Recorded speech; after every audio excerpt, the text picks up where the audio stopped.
കുളത്തൂപ്പുഴ ഗ്രാമപഞ്ചായത്ത് ഭരണസമിതി അംഗം കൈക്കൂലി ആവശ്യപ്പെട്ടു എന്ന ആരോപണത്തെ തുടർന്ന് LDF അംഗങ്ങൾ പഞ്ചായത്ത് കമ്മിറ്റി ബഹിഷ്കരിച്ചു. കഴിഞ്ഞ ദിവസം വൈകിട്ട് ചേർന്ന പഞ്ചായത്ത് കമ്മിറ്റിയാണ് LDF അംഗങ്ങൾ ബഹിഷ്കരിച്ചത്. UDFിലെ പഞ്ചായത്ത് അംഗം കൈക്കൂലി ചോദിച്ചു വാങ്ങാൻ തുടങ്ങിയ സാഹചര്യത്തിൽ ധാർമ്മികമായി പഞ്ചായത്ത് ഭരണസമിതിക്ക് തുടരാൻ അവകാശമില്ലെന്നും പഞ്ചായത്ത് പ്രസിഡന്റ് രാജിവെക്കണമെന്നും ആവശ്യപ്പെട്ടാണ് പ്രതിപക്ഷ അംഗങ്ങൾ കമ്മിറ്റി ബഹിഷ്കരിച്ച് കുത്തിയിരിപ്പ് സമരം നടത്തിയത്. അദ്ദേഹം സ്വന്തമായിട്ട് എടുക്കുന്നതാണെങ്കിൽ അദ്ദേഹത്തെ ഈ സമിതിയിൽ നിന്ന് പുറത്താക്കി ഈ ആരോപണ വിധേയനായിട്ടുള്ള മെമ്പറുടെ രാജി ആവശ്യപ്പെടണം എന്നാണ് ഞങ്ങൾ പഞ്ചായത്ത് പ്രസിഡന്റിനോട് പറഞ്ഞത്. അത് ഈ തരത്തിൽ വിഹിതം അവർക്ക് ചെന്നില്ലെന്നില്ല എങ്കിൽ അതുകൊണ്ട് തന്നെ അവർ അതിനൊരു നടപടിക്ക് മുതിരുന്നില്ല.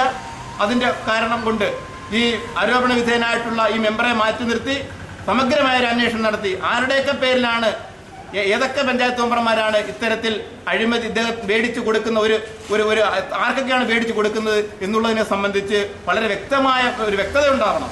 കൈക്കൂലി ചോദിച്ച പഞ്ചായത്ത് അംഗങ്ങളെ പുറത്താക്കുന്നതിൽ കുറഞ്ഞ ഒന്നും തങ്ങൾ ആവശ്യപ്പെടുന്നില്ലെന്നും ഇത് പഞ്ചായത്ത് ഭരണസമിതി നടപ്പാക്കുന്നതുവരെ സമരം നടത്തുമെന്നും LDFിലെ പഞ്ചായത്ത് അംഗവും കുളത്തൂപ്പുഴ സർവീസ് സഹകരണ ബാങ്ക് പ്രസിഡന്റുമായ KJ അലോഷ്യസ് പറഞ്ഞു.